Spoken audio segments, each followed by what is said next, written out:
Hello everyone, welcome back to my channel and you are watching the Mangesh Devkar class. आजच्या क्लासमध्ये आपण कॉन्ग्रुअन्स of triangles पाहणार आहोत. फर्स्ट पॉइंट, कॉन्ग्रुअन्स म्हणजे काय? कॉन्ग्रुअन्स हा ट्रायंगलमध्येच असतो का आणखी काही गोष्टींमध्ये असतो हे बघणार आहोत. त्यानंतर कॉन्ग्रुअंट ट्रायंगल्स डिटेलमध्ये बघूया. नेक्स्ट पॉइंट आहे करस्पॉन्डन्स, आणि हा का इम्पॉर्टंट आहे लगेच बघूया आपण एक्झाम्पलच्या थ्रू. तर हे दोन ट्रायंगल्स कॉन्ग्रुअंट आहेत. आता यामध्ये आपण क्यू हा बी शी मॅच केला, क्यू वर्टेक्स आर हा सी शी मॅच केला, तर बघा तुम्हाला दोन्ही ट्रायंगल्स, आता कोणता ट्रायंगल दिसतोय? जस्ट फ्रंट ट्रायंगल तुम्ही पाहू शकता. याला आपण कॉन्ग्रुअन्स म्हणणार आहे. जर दोन गोष्टी आपण मॅच केल्या आणि तुम्हाला जस्ट फ्रंटची गोष्ट दिसते तर तो आहे कॉन्ग्रुअन्स. सपोज आपले हँड्स आपण असे ठेवलेत तर तुम्हाला जस्ट फ्रंट हँड दिसतोय, सो हे आपले हँड जे आहेत ते कॉन्ग्रुअंट आहेत. सो कॉन्ग्रुअंट हा कन्सेप्ट कुठेही आपण पाहू शकतो. आपल्याला इथे ट्रायंगल्स बद्दल शिकायचं आहे. सो त्याच्यामध्ये करस्पॉन्डन्स इम्पॉर्टंट आहे. का? तर हे दोन ट्रायंगल्स कॉन्ग्रुअंट आहेत, बट आपण जर करस्पॉन्डन्स चेंज केला वर्टेक्सचा, बी ला क्यू मॅच होतोय, पण आपण जर आर मॅच केला बी बरोबर, तर काय होतंय बघा. तुम्ही दोन्ही ट्रायंगल्स पाहू शकता. म्हणजे आता हे कॉन्ग्रुअंट दिसतायत का? नाही. तुम्ही दोन्ही ट्रायंगल्स पाहू शकता, म्हणजे तुम्ही म्हणू शकत नाही की हे कॉन्ग्रुअंट आहेत. इथे अँगल्स सुद्धा बघा, क्यू बी आणि आर हे अँगल्स मॅच होत नाहीत, कमी पडतात. त्याच्यामुळे या दोन फिगर्स तुम्हाला दिसत आहेत, हे दोन्ही ट्रायंगल्स दिसत आहेत. So they are not congruent. त्याच्यासाठी आपल्याला करस्पॉन्डन्स महत्वाचा आहे. ए बी सी ला पी क्यू आर मॅच होतोय तर तसाच ठेवायला लागेल. सो हे दोन ट्रायंगल्स कॉन्ग्रुअंट झाले. सो हा करस्पॉन्डन्स करेक्ट आहे. इथे जर तुम्ही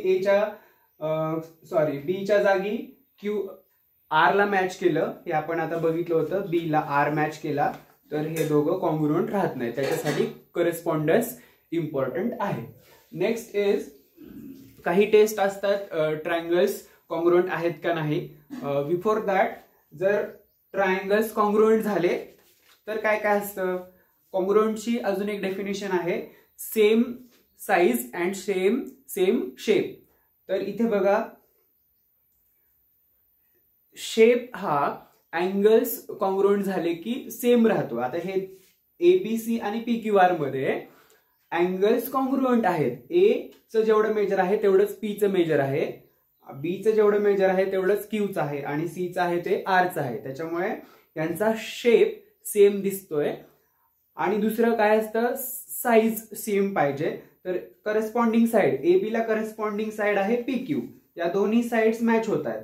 बीसी ला क्यू आर मॅच होतीये, एसी ला पी आर मॅच होतीये.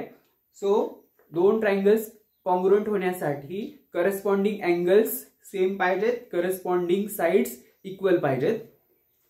आणि जर दोन ट्रायंगल्स कॉन्ग्रुअंट दिले डायरेक्ट, तर त्यांच्या साइड्स आणि करस्पॉन्डिंग साइड्स आणि करस्पॉन्डिंग अँगल्स कॉन्ग्रुअंट असतात. हे झालं डेफिनेशन मध्ये same size and same shape. आता इथे बघा, फर्स्टला मी ट्रिपल-A टेस्ट लिहिली आहे, ट्रायंगल्स कॉन्ग्रुअंट आहेत का बघण्यासाठी. क्रॉस केलंय. ही टेस्ट का वर्क होत नाहीये बघू आपण. कारण तिन्ही अँगल्सच्या पेअर आणि तिन्ही साइड्सच्या पेअर पाहिजेत. तर अँगल्स इक्वल झाले, ओनली अँगल्स इक्वल झाले तर ट्रायंगल्स कॉन्ग्रुअंट होतील का हे आपण बघणार आहोत. या एक्झाम्पल मध्ये तुम्हाला दिसतंय 50, 90 आणि 40 चा ट्रायंगल आहे.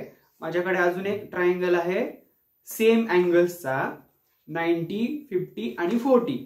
जर हे दोघं मॅच करायचा प्रयत्न केला आपण, तर तुम्हाला दोन्ही ट्रायंगल दिसत आहेत, म्हणजे हे ट्रायंगल्स कॉन्ग्रुअंट नाहीयेत.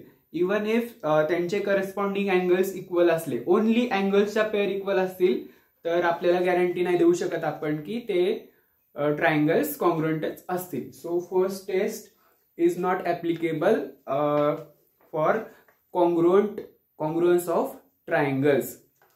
मॅथ्स मध्ये एक जरी एक्झाम्पल साठी टेस्ट फेल असेल तर ती फेलच असते.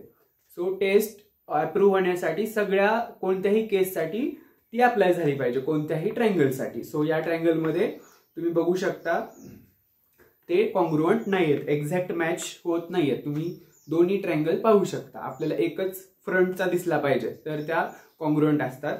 काही फ्लिप करा, फ्लिप करून सुद्धा काही होणार नाही. एक छोटा आणि एक मोठा आहे. 10वी मध्ये तुम्ही शिकाल, याला सिमिलर ट्रायंगल म्हणतात. If they have same shape but not the size. Next test आहे ASA, म्हणजे दोन अँगल्सच्या मध्ये जर साइड इन्क्लुडेड असेल आणि ते इक्वल, दोन्ही करस्पॉन्डिंग अँगल इक्वल, 60 इकडे पण 60 आहे, त्यानंतर 45 या ट्रायंगल मध्ये पण 45 आहे आणि जी इन्क्लुडेड साइड आहे ती 15 सेंटीमीटर. जर हे तुम्ही मॅच केले, सपोज मी 60 ला 45 मॅच केला, तर होणार आहेत का हे मॅच? तुम्ही दोन्ही ट्रायंगल्स पाहू शकता.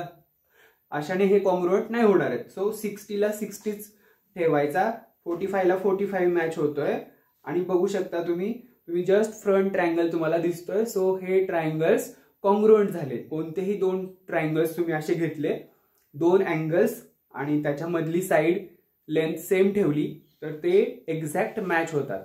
फ्लिप करून बघायचे. तुम्ही सुरुवातीला असं ठेवू शकता. आता कॉन्ग्रुएंट दिसतात का तुम्हाला? नाही दिसत. बट फ्लिप करून अँगल्स करस्पॉन्डिंग अँगल्सला मॅच करून तुम्ही बघू शकता, तुम्हाला एकच ट्रायंगल दिसतोय. ओके, तर ASA टेस्ट वर्क होते. ही टेस्ट वापरून आपण एक्झाम्पल सॉल्व्ह करू शकतो. आता नेक्स्ट आहे SSA. ही वर्क होतीये का तुम्हाला दाखवतो.